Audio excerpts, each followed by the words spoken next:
I'm performing the cervical flexion rotation test. So I'm going to take Armando all the way into full neck flexion, and then I'm rotating the head to 45 degrees on each side, and I'm looking for asymmetries. So if there's an asymmetry greater than 10 degrees, then that could be the cause of the cervicogenic problems, and it could also be an indication for hypomobility, and it indicates that the upper cervical spine is an issue. Okay, so I'm going to be assessing mouth opening with Armando. I'm going to use this pen here. I'm going to hold it, and I'm just going to have him open. Okay. And so I'm just looking at the quality of his motion. So I'm trying to see if I identify like an S sign or a C sign, and it could also be a reverse S or a reverse C. So an S sign could indicate deflection, and it could be due to a muscular imbalance or hypertonicity of the muscles of mastication. And a C sign it would be a deviation. So if it happens early on, it would be an indication of the ipsilateral hypomobility. And if it happened later on in the range, it would be the contralateral hypermobility. So now I'm just gonna check the range of motion. Let's see. Righty. Well, go ahead and open. Perfect. And he has 40 millimeters, which is normal for men. It's 40 to 45, and the functional range would be 35. Okay, so I'm gonna take the lateral deviation or excursion of Armando's TMJ. I'm gonna do it first for quality and just observe his movement. So show me your teeth. Okay, and then go to one side. Okay, and then go to the other side. Perfect. So I'm just assessing in between each side for symmetrical differences or asymmetries, and then also if there's any pain there. Okay, now I'm going to measure your range of motion. So I'm going to line this up right in between the central incisor. Go ahead and open. And go to the, yep, perfect. Awesome. Okay, and close. So come together again. Okay, and go to the other side. Perfect. So he has about 10 millimeters on each side, which they're symmetrical because his normal mouth opening was 40 millimeters. And so normally if there was an asymmetry, it could indicate a tightness of the contralateral side. So also while I'm doing the qualitative assessment, I'm looking for pain, but also for clicking and popping. Okay, so I'm going to teach Armando the resting position of the tongue. So what you're going to do is you're not going to grind your teeth together. You're going to have some space in between your teeth. You're going to bring the tongue up to the roof of the mouth like you're saying no, no. No. Yeah, and keep it up there, and then you're just going to relax. So this is one of the first steps of the Rockabata 6x6, and we're just going to help relax. Okay. Hi. We're going to do muscle strength and endurance testing. This is the cranial cervical flexion test. So we've got Ashley lying in hook line here. We have a towel roll under the head, and I have a blood pressure cuff under her neck. So what I'm going to have her do is first I'm going to inflate the cuff to 20 milligrams of mercury, and I'm going to have her push down, and we're trying to get to 22 millimeters of mercury, and we're going to hold it for 10 seconds. So go ahead and push down. Okay. And we're going to do this for 10 seconds. Then I'm going to have her rest. Okay. I'm going to have her do it again. We're going to go to 24 millimeters of mercury now. Again, we're going to hold it for 10 seconds. Okay. Go ahead and rest. And then we're going to do it one final time. This time I'm going to have you go to 26 millimeters of mercury. And again, we're going to hold it for 10 seconds. Okay. And go ahead and rest. And this indicates good deep cervical flexion function. Okay, I'm doing the deep flexor endurance test. So I'm going to lift the patient's head 1 inch off the table. And then I'm gonna have her do a chin tuck. Okay. And then I'm gonna let go. I'm gonna have her hold here for 10 seconds. 3, 2, 1, go ahead and relax. And so I'm just watching to see if she loses the chin tuck, or if her head touches my hand within that 10 seconds, then that would indicate deep flexor weakness. Okay, so I'm gonna do the muscle length test for the neck. I'm gonna test the upper trap first. So I'm going to just grab his head. I'm gonna depress the scapula, flex, side bend away, and rotate towards. Okay. And I'm gonna do the same thing on the other side. Flex, side bend, rotate. Okay. And I'm comparing the left and the right sides. So the next one I'm gonna do is the levator scapula. Same thing, depress, so flex, side bend, rotate away.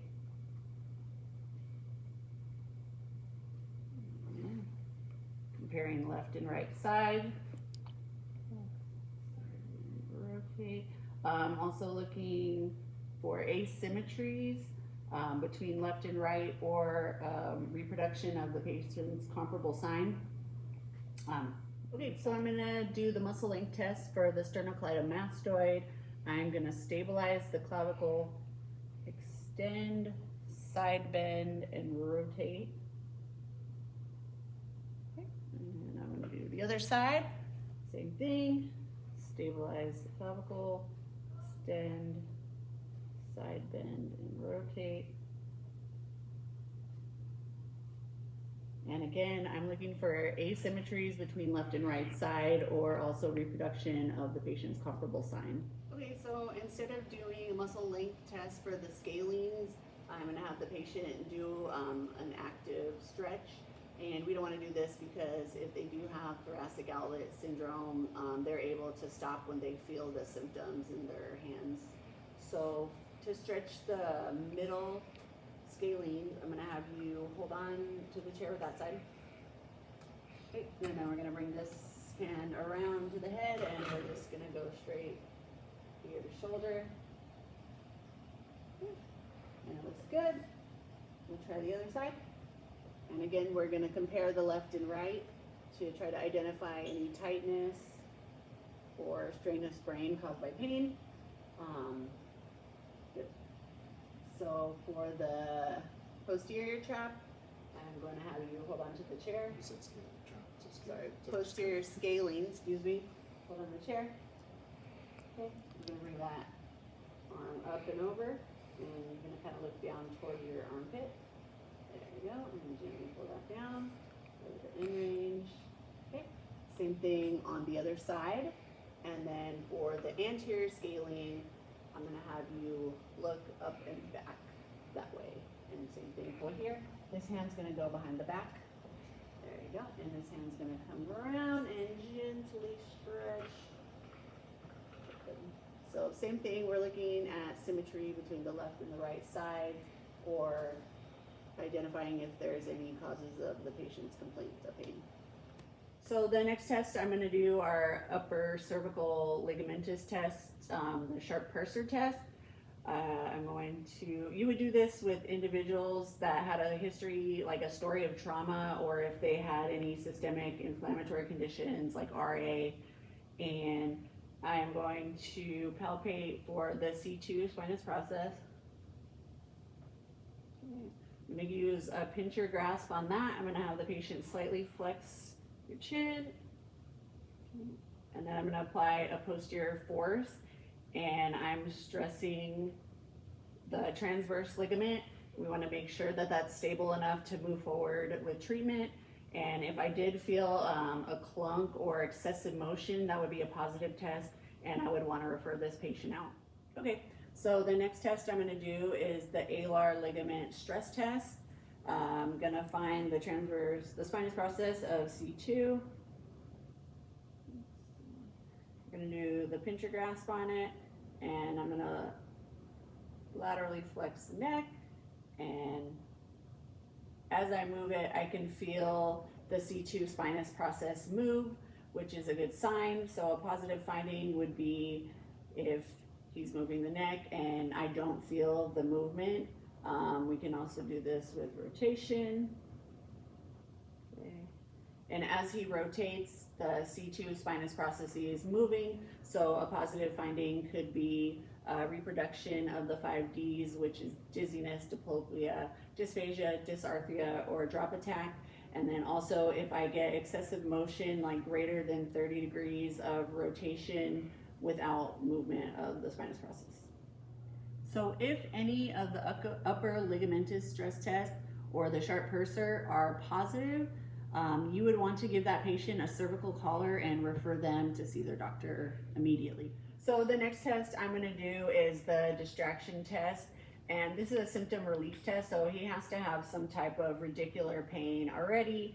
What I'm going to do is grab underneath the occiput and just gently pull up. I'm going to hold this for about 30 seconds, and if this does relieve his symptoms, then it's a positive finding, and then I'm going to gently release the head when I'm all done. The test I'm going to do is the Sperling test. If my patient is having neurological symptoms radiating down his arms, I'm going to try to reproduce that. So I'm going to do it first in neutral. I'm going to have the patient bend the head to the side and apply slight compression. And we're going to do the uninvolved side first, and then we're going to do the involved side. And we're trying to reproduce the symptoms of neurological pain or radiation down the arm. Again, comparing the uninvolved to involved side. And then if that doesn't reproduce their complaint, I can have them do slight flexion. I'm going to do the same thing. So slight bend to the uninvolved side first, and then we'll do the involved side. Again, if there's no reproduction of complaint, we can go into slight extension and we'll do the same test. And if that doesn't reproduce his complaint, I can have him like completely shut down the foramen by going into extension, side bending, and rotation. Applying the pressure again on each side, comparing the uninvolved to involved. So extend, side bend, rotate. Okay, and that will shut down the foramen. And also, if he feels his symptoms when I'm doing the uninvolved side, it's called a reverse Sperling sign, and that could be associated with muscle spasms, common with like whiplash associated disorder. So another neurological test I can do is the Jackson compression test, which is similar to the Sperling test, except for instead of lateral flexion, we're going to do rotation. So I'm always going to test the uninvolved side first and have the patient rotate his head and then apply compression. And then we're going to test the side with the symptoms, same thing, rotate the head. Okay. And we're looking for a reproduction of the neurological pain that they're feeling would be a positive finding. Okay. So this is the shoulder abduction relief test. The patient must have symptoms in order to perform this test. So if Armando's having radiating pain down his arm, I can have him abduct his arm, rest it kind of on the top of his head. And if this relieves his symptoms, it would be a positive finding, possibly due to increased nerve root compression or maybe like a herniated disc at C4, C5. However, if this increases his pain, that could indicate increased pressure at the scalene triangle. Okay. So the next test I'm going to do is the upper limb tension test for the median nerve. As always, we're going to do the uninvolved side first, and then we'll do the involved side. So I'm going to start with scapular depression. Bring the shoulder up into like 110 degrees of abduction. We're going to supinate. Externally rotate, and then I'm going to extend the elbow last, and I'm looking to reproduce the patient's complaint of neurological symptoms. I'm not going to go all the way to the end, but let's say I went all the way to the end and Armando didn't feel anything, I could have him laterally bend his neck to the opposite side and see if that reproduces the symptoms. So I'm going to compare both sides, and if he gets a reproduction of his neurological pain, that would be a positive. Okay. This is the upper limb tension test for the radial nerve. So again, I'm going to check the uninvolved side first, then I'm going to come to the involved side. We're going to come into like 40 degrees of abduction, scapular depression. Okay, I'm going to pronate. I'm going to have you tuck your thumb, cover it. We're going to pronate, wrist flexion, and then slowly extend the elbow. Let me know if you feel a reproduction of your complaint, and you would compare the uninvolved side to the involved side, and if you reproduce the patient's neurological complaint, it would be positive. Okay, so we're gonna do an upper limb tension test for the ulnar nerve. I've already tested the uninvolved side, and now we're gonna check the involved side. So I'm gonna start with scapular retraction, depression. I'm gonna bring the arm into 110 of shoulder abduction. I'm gonna do pronation, wrist and finger extension, and we're gonna bend the elbow. Okay. So as we got a reproduction of his neurological pain, that would be a positive test finding. And say you get to end range and you want to sensitize the test further, I could have him laterally bend away from me to do more sensitization.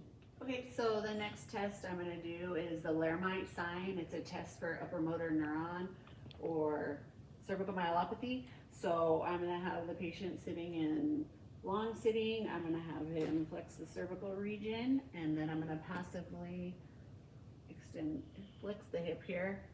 And I'm looking for a sharp electric pain, which would indicate cervical myelopathy or like a dural irritation. Okay, so the next test I'm going to do is the Houghton's test. It's a vascular clearing test. So I'm going to have the patient bring the arms up, palms up, shoulders to 90, and now I'm going to have you close your eyes. I'm going to hold this for 10 to 30 seconds, and I'm going to look to see if his arms are moving around or if he has an arm drop. Go ahead and open and relax for a second.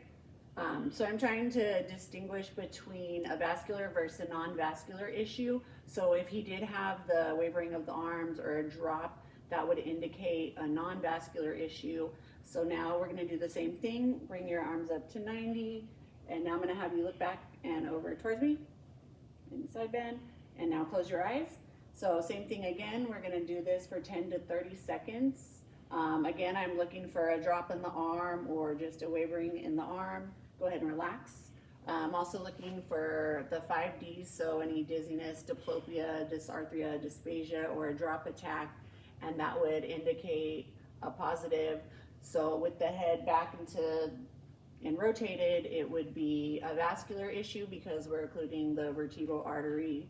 Whereas with the arms, with the head in neutral, it would just be a non-vascular issue if he had a reproduction of the symptoms. So the next test I'm going to do is a vertebral artery quadrant test. I'm doing this to check the vasculature. So if I'm going to do a manipulation or stretch at end range, I want to make sure that there's good vascularization. So I'm going to have the patient extend, side bend, and rotate. Keep your eyes open. We're going to hold this for 10 to 30 seconds. I'm checking for nystagmus or also any of the 5 Ds. Okay. And that would be a positive test. And also I would want to do this anytime I was doing a manipulation or stretching it in range. And then also with the vertebral artery test, you're going to want to do it bilaterally. Okay, so I'm assessing for the first rib mobility. I'm going to palpate the first rib. It's going to be posterior to the clavicle. So I'm going to have Armando take a deep breath in and out. And I'm assessing the mobility, and I'm looking at the symmetry between one side and the other side. Now I'm going to have him side bend to the right. Okay, same thing here. I could feel the left side elevate when he goes to the right. Now I'm gonna have you do the other side. And then same thing here. So I'm just looking for asymmetry between the two ribs or reproduction of the pain. So if he does have an asymmetry, it could be due to like a hypomobile first rib or tightness of the scalenes. And I would do this test if he was having pain in this area of his neck, or if he was like having limited side bending. So the next test is Addison's test for thoracic outlet syndrome. I'm going to bring the patient into abduction, external rotation, and slight extension. We're going to feel for a radial pulse. Now I'm going to have you look down this way and take a deep breath in and hold it. And I'm just feeling the radial pulse, and go ahead and breathe. If the pulse diminishes, that's a positive sign for thoracic outlet syndrome for Addison's test. Okay, so you can compare your findings to the uninvolved side or identify if there's a reproduction of symptoms. So this next test is the costoclavicular test for thoracic outlet syndrome. I'm going to find the radial pulse in the patient. You're going to come back here. I'm going to have you retract and depress the shoulders. Okay, we're going to hold this position for 60 seconds, and I'm waiting to see if his pulse diminishes or occludes during this time. And if it did, that would be a positive finding. Okay, so this is Root's test for thoracic outlet syndrome. I'm going to have the patient abduct to 90, bring the arms up, and we're going to clap the hands here. We're going to do this for 3 minutes, and we're trying to identify ischemic pain or significant weakness or heaviness after the 3 minutes. We're going to keep going for 3 minutes.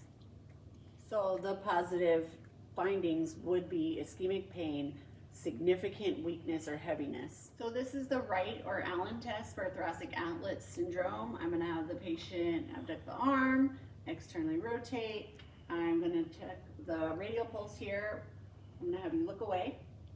Okay, we're going to hold this for 1 to 2 minutes. And I'm assessing for a diminished pulse or paresthesia would be a positive finding. So the last test I'm going to perform is the shoulder girdle passive elevation test. It's for thoracic outlet syndrome. It is a symptom relief test, so the patient has to have symptoms present, either numbness and tingling or vascular issues. So I'm going to have the patient cross their arms on their chest, and then I'm going to pull up here and do a distraction to the thoracic outlet. So I'm going to hold this for 30 seconds, and then the patient should feel a reduction in their symptoms. So if they're having numbness and tingling, maybe they reduce to paresthesia or no numbness and tingling, or if it's vascular, maybe they have an increase in hand temperature or skin changes. Those would be positive signs that it is relieving the patient's symptoms of thoracic outlet syndrome.